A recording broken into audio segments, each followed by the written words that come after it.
மனிதர் எழுதிய கதை அல்ல, தேவன் எழுதிய உண்மையான கதை. நம் நம்பிக்கையை சோதிக்கும் நேரத்தில் தேவன் எவ்வாறு ஜெயம் கொடுக்கிறார் என்பதை நாம் காணப்போகிறோம். எதிரியின் பெருமையை பார்த்து இஸ்ரவேல் சேனை அஞ்சியது.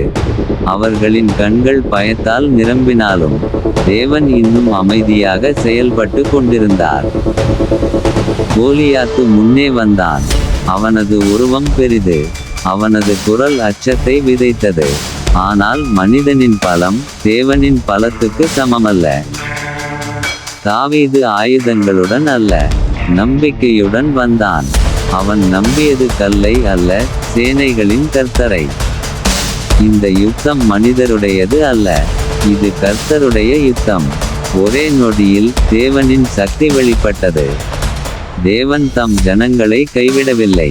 பயம் ஓடியது, நம்பிக்கை ஜெயித்தது. ஜெயம் எப்போதும் கர்த்தரிடமிருந்தே வருகிறது.